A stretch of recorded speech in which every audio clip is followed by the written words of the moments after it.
Tonight, the most private woman in the history of Hollywood walked onto the most public stage in America, looked at Johnny Carson across a desk, and said 4 words that stopped the show cold.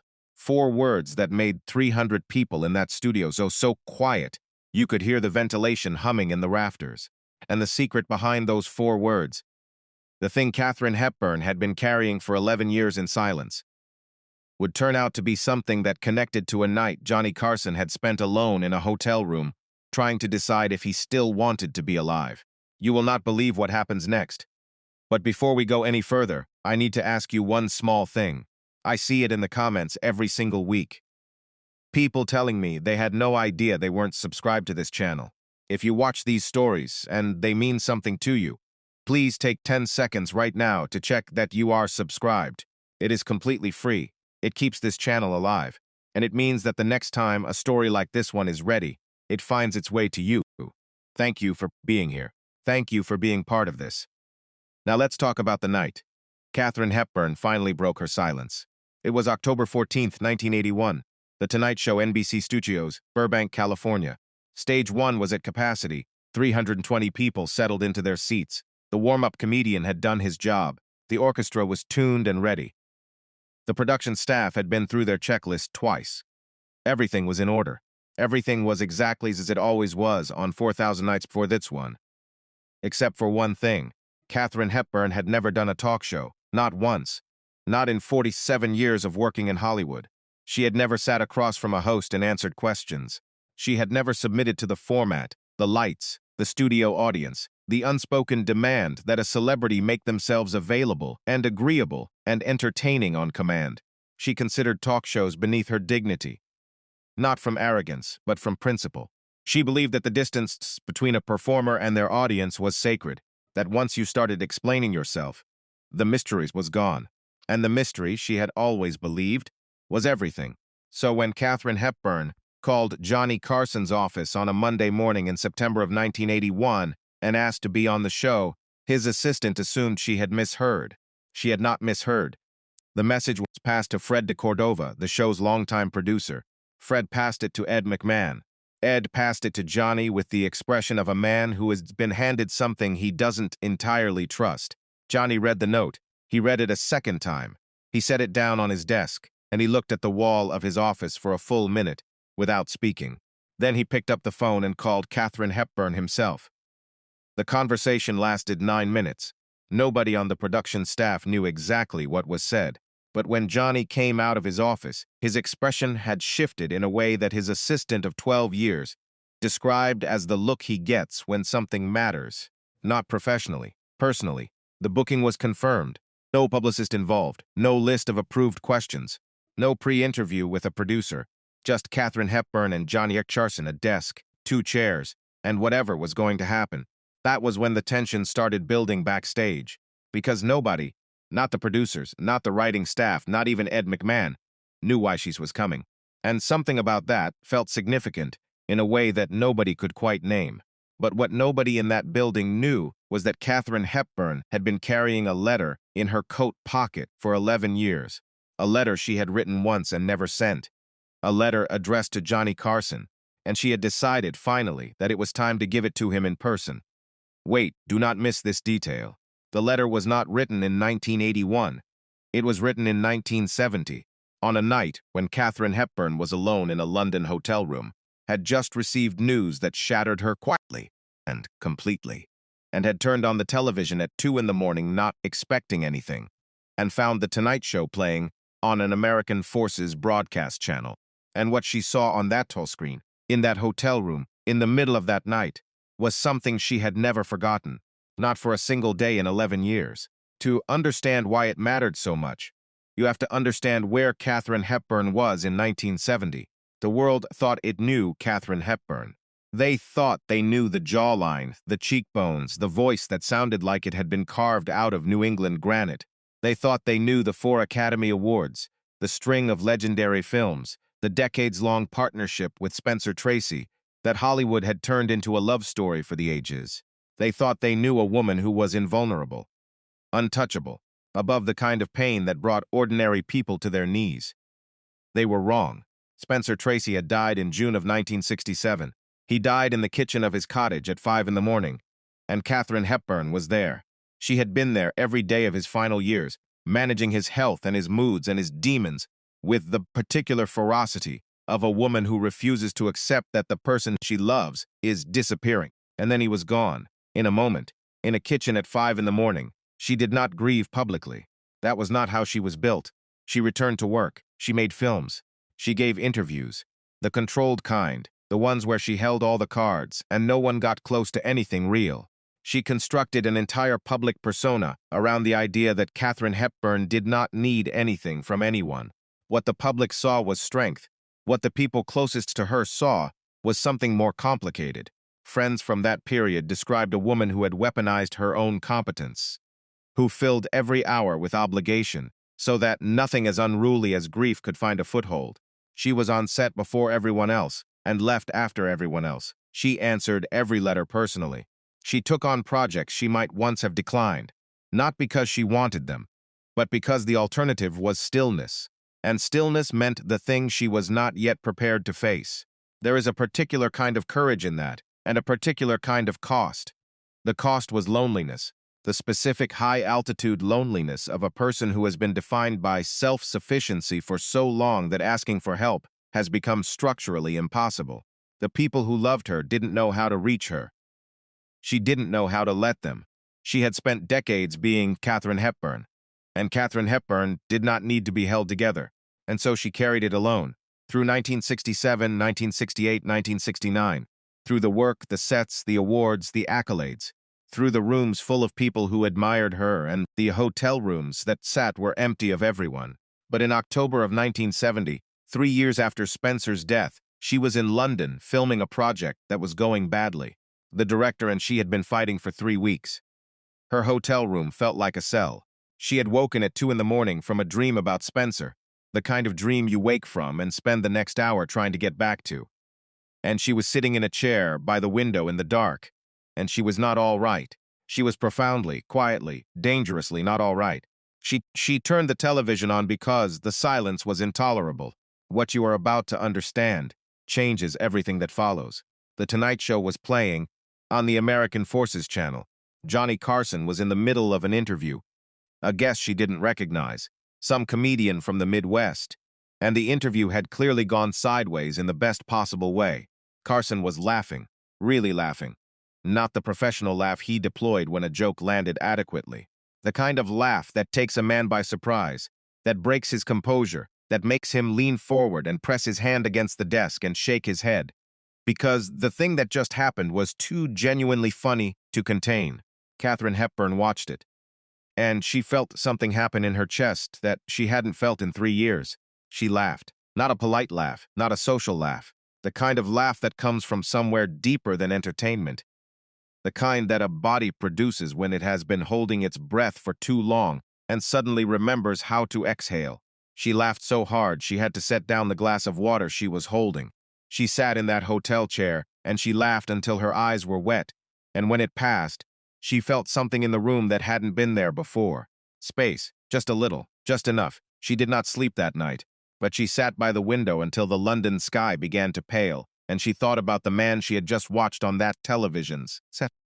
The ease of him, the warmth of him, the way he had created a room that felt safe enough for something unguarded and real to happen in it.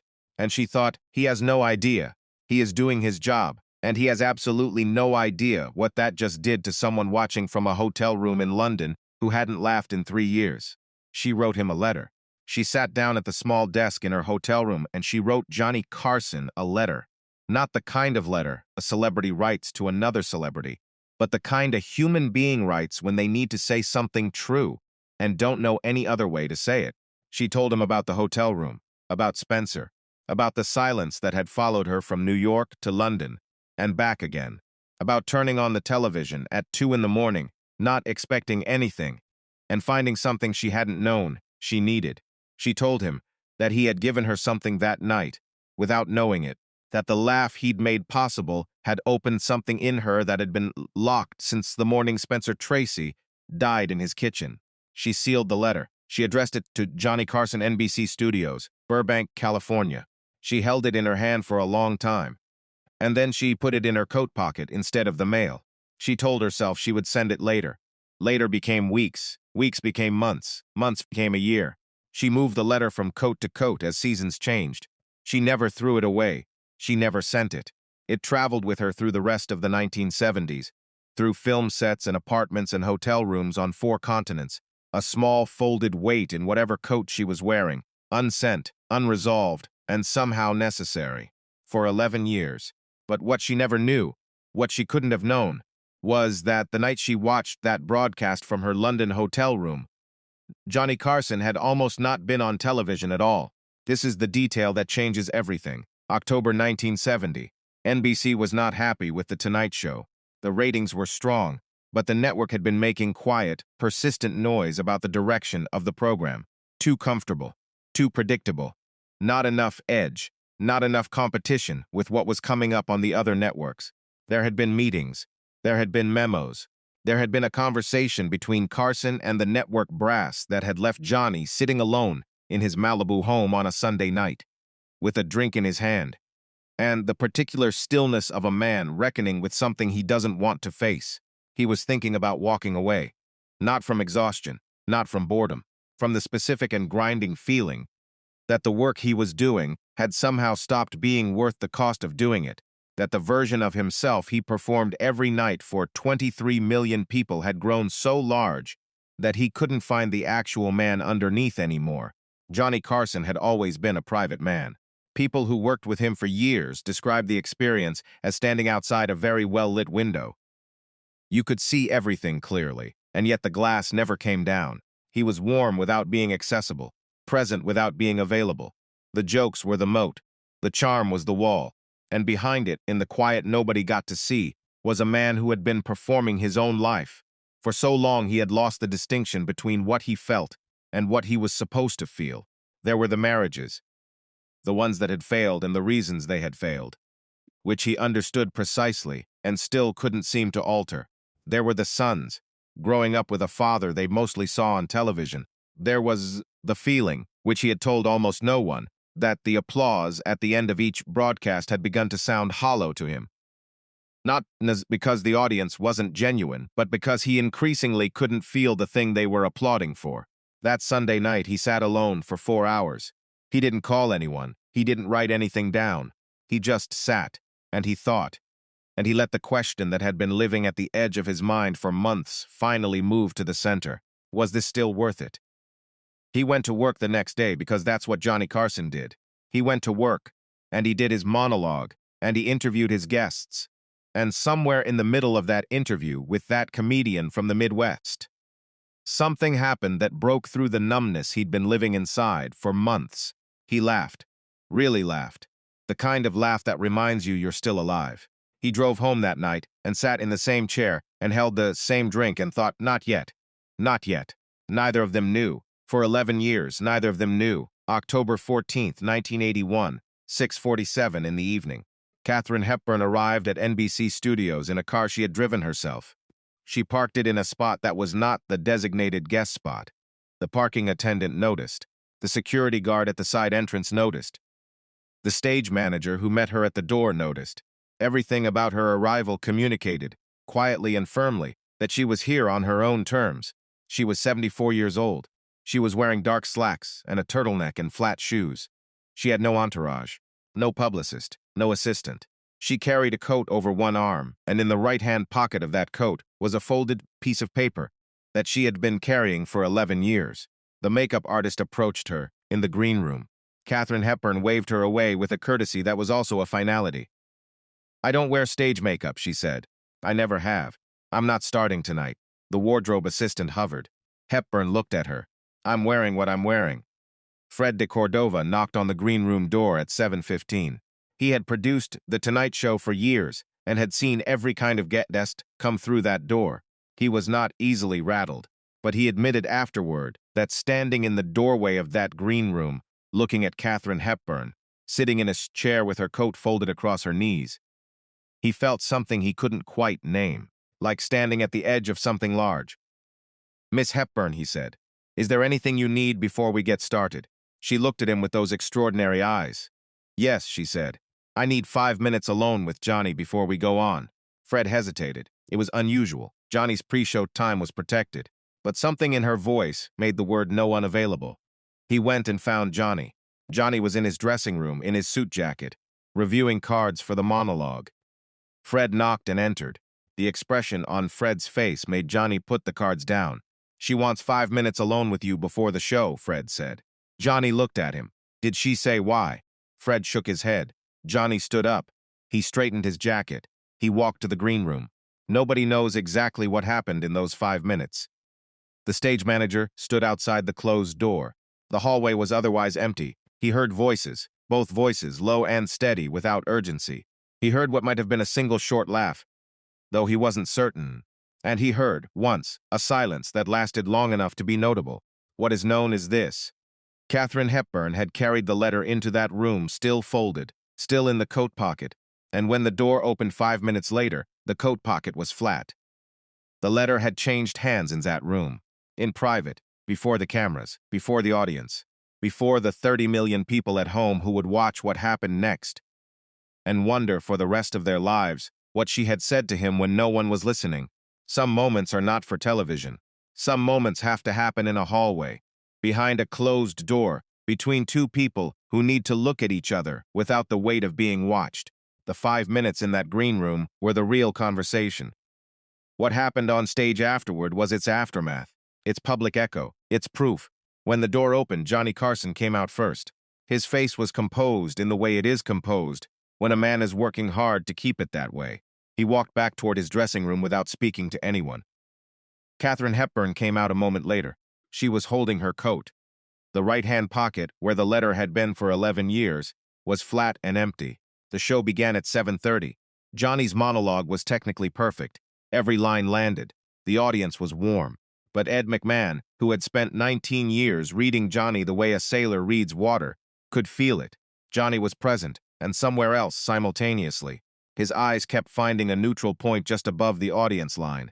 His hands were very still. At 7:52, Ed McMahon's voice filled the studio. Ladies and gentlemen, she has 4 Academy Awards.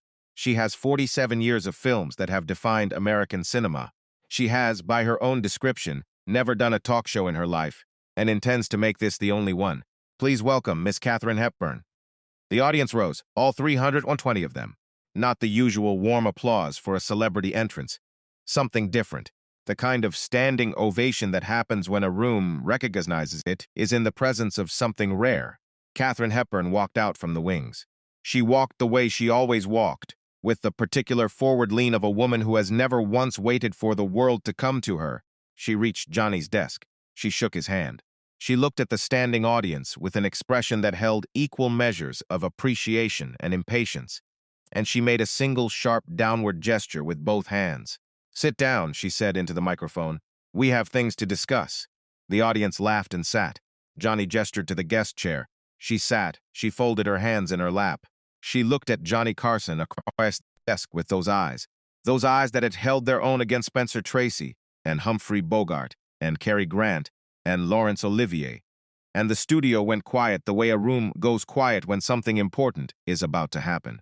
Johnny leaned forward with his usual warmth. Miss Hepburn, may I say that for 40 years I have wanted to have you in that chair, and I cannot quite believe you're actually here. She regarded him with a slight tilt of the head. I know why I'm here, she said. Do you? The audience made a sound that was half laugh, half intake of breath. Johnny's smile stayed steady, but something shifted in his eyes. A flicker of recognition. I think I might, he said quietly.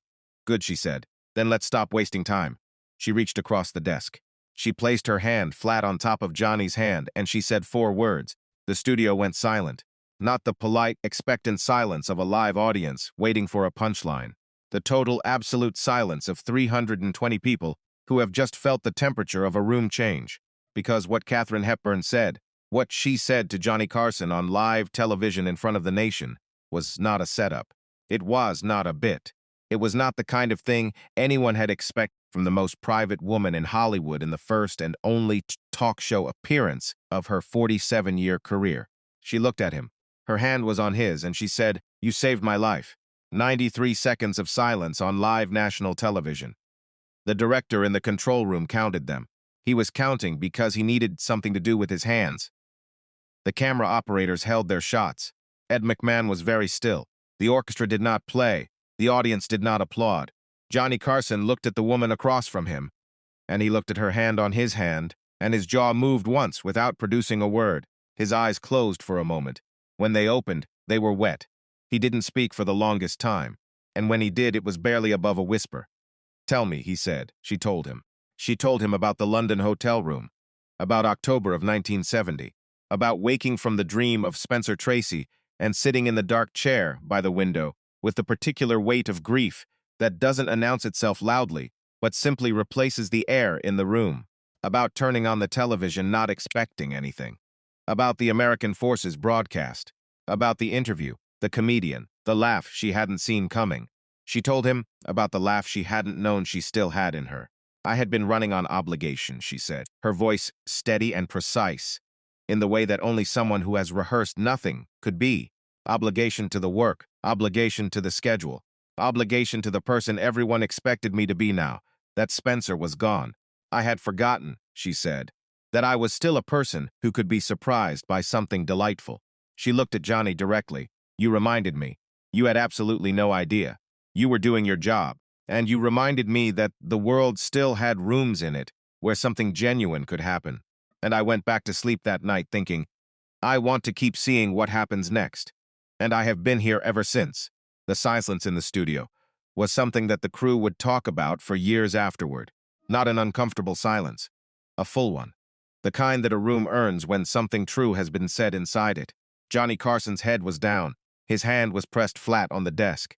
His shoulders were not moving, but his face, when the camera found it, was a face in the middle of something private being made very public, and he was not trying to stop it. Then he looked up. "I need to tell you something," he said. His voice was different from the voice he used on television. Quieter. The performance had come down. He told her about October of 1970, about the Sunday night in Malibu, about the question he had been carrying, and the drink in his hand, and the 4 hours of silence, about going to work the next day, not because he wanted to, but because stopping felt like admitting some things he wasn't ready to admit, about the interview, the laugh, the drive home. He looked at Katharine Hepburn. "I didn't know anyone was watching that night who needed it," he said. "I was just trying to remember why I was still doing this. And when that laugh happened, when something real got through, I thought, that's why. That's the reason. One person in a dark room somewhere having a real moment. That's worth all of it." His voice broke slightly on the last word. "All of it." Katharine Hepburn looked at him for a long moment. Then she said something that the camera just barely caught, her voice low and precise. "We were keeping each other alive," she said, without knowing it, across an ocean. In the same month, we were keeping each other alive. Nobody moved in that studio. Nobody in the country, it seemed, moved. The switchboard at NBC began to light up before the segment had even ended. Operators later reported that callers weren't asking anything, weren't complaining about anything. They were calling to say they were watching, that they needed someone to know they were watching. But there is something that happened next that has never been fully told. After the silence broke, after the audience, without anyone cueing them, began to cry in the particular unpracticed way that people cry when something catches them off guard, Katharine Hepburn reached into the coat she had placed over the arm of her chair. She withdrew a folded piece of paper. It was not new paper. The fold lines were deep. The edges had softened with handling. It was the kind of paper that has been carried for a long time in a pocket, against a body, through seasons. She set it on Johnny's desk. "I wrote you this in 1970, she said. "I have been carrying it since then. I don't know why I never sent it. Perhaps because I needed to be here when you read it. Perhaps I always knew it would have to be done in person." Johnny looked at the paper. He did not touch it immediately. He looked at it the way you look at something you have been waiting for without knowing you were waiting. "What does it say?" he asked. "Everything I just told you," she said. "And one thing more." He picked it up carefully. The fold lines were so deep that the paper opened along them without resistance, the way something opens when it has been waiting a long time. He read it. The camera did not catch his expression fully. A camera operator described it later as a man reading something that was teaching him something about himself he hadn't known. It took him about 40 seconds. He read it once, and then he read it again. When he set it down, his hands were not entirely steady. What was the one thing more? A woman in the audience called out. Her voice was raw. She hadn't meant to speak. The words had simply come out. The studio laughed softly, surprised and grateful. Katharine Hepburn looked toward the voice. Her expression was not irritated. It was something warmer than that. I told him, she said, that if he ever steps in this, if he ever quit, he would never know what he was taking away from people who needed it. I told him to stay. Johnny Carson looked at the letter. He looked at Katharine Hepburn, and he said something that he would repeat in almost the same words in his retirement interview. 11 years later, I almost didn't. The audience understood what he meant. The full weight of it traveled through the room like a frequency. Almost, Katharine Hepburn said. But you did. They sat together for another 31 minutes after that. It was the longest single guest segment in the history of The Tonight Show. To that point, they talked about grief, the specific grammar of it, the way it changes in the years after the loss rather than diminishing, the way a person learns to carry it differently, but never sets it down. They talked about the cost of being a public person, the distance it creates, the armor it requires, the strange loneliness of being known by millions and understood by almost no one. They talked about what it means to keep working when the original reason for working is gone. And they talked about what remains, what surprises you when you think nothing will. At one point, Johnny asked her about the letter itself, not the contents, but the decision to keep it rather than send it. Why hold it for 11 years? Why carry it instead of mailing it? She was quiet for a moment. Then she said something that the writers in the control room later said they would spend years trying to articulate, as well as she had, in approximately 12 seconds. Because sending it would have made it about me, she said. Keeping it meant waiting until I could make it about both of us. Until I could be here when you received it. Until I could see your face, she paused. A letter read alone is a private thing. A letter given by hand in a room while you watch, that's a different act entirely. That's not correspondence. That's testimony. The studio held perfectly still. Johnny looked at her for a long time. Then he said, I've spent 30 years trying to figure out what this job is actually for, what the real purpose of it is. Underneath the entertainment and the ratings and the contracts and the network meetings. And I think you just told me. She tilted her head slightly. Did I? Testimony, he said. That's what it's on. Someone in a dark room somewhere. And you just have to keep showing up and being real enough that it reaches them. She nodded once. Precisely, she said. And then, after a beat, you were always real enough. You just didn't always know it. Johnny asked her once, gently, whether she had been happy since Spencer's death. She was quiet for a moment. Then she said, I have been alive. I have been genuinely, fully alive. And I have learned that this is not a lesser thing. It is, in fact, the whole thing. The show ran 26 minutes over its scheduled runtime. NBC received no complaints. The switchboard remained overwhelmed until after midnight. Grief counselors and therapists across the country reported the calls in the days following. Not from people in crisis. From people who had been carrying something for years. A letter unsent, a word unspoken, a gratitude undelivered, and who had watched two people say the unsayable on television and decided that they could do it too.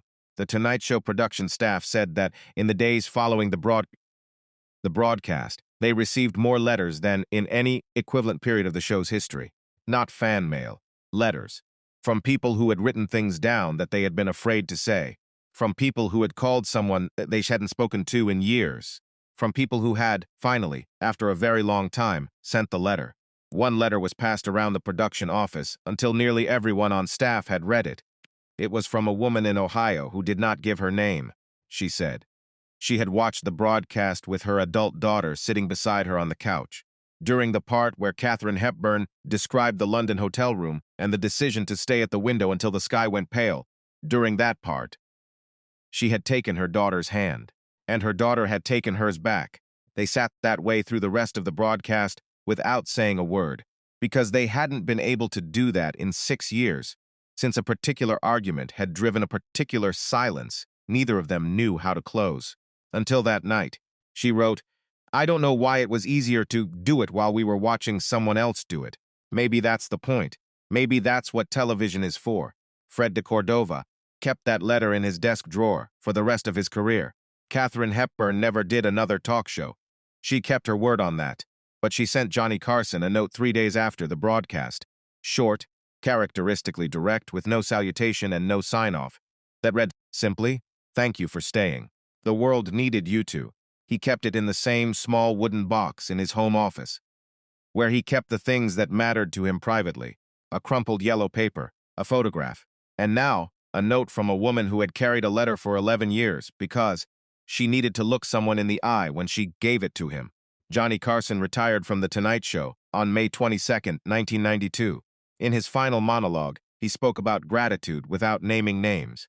But the people who had been watching long enough recognized the contour of what he was describing. The people who had kept him going, without knowing it, the rooms he had reached that he would never be aware of, the conversations he had been part of from a distance, that had mattered more than anything he had been told to his face. He said one thing at the end that stopped the audience cold. "I spent 30 years talking to the camera," he said. "And I genuinely hope, that somewhere in all of that, someone got what they needed when they needed it. Even if I never knew, especially if I never knew." He paused. "That's the job," he said. "That's always been the job." Katharine Hepburn watched his retirement broadcast from her home in Connecticut. She had a glass of wine. She watched alone. When the broadcast ended, she turned off the television and sat in the quiet for a while. Then she wrote a short letter, folded it, and, this time, put it directly in the mail. It arrived at Johnny Carson's home 4 days later. He read it once. He did not show it to anyone. He placed it in the wooden box with the others. Katharine Hepburn passed away on June 29, 2003. She was 96 years old. She died in her own home, in her own bed, on her own terms, which is to say she died exactly as she had lived. In the tributes that followed, the Tonight Show appearance of October 14, 1981, was noted in almost everyone. Critics described it as one of the most extraordinary moments in the history of American television. Journalists who had covered Hollywood for decades said they had never seen anything like it before or since.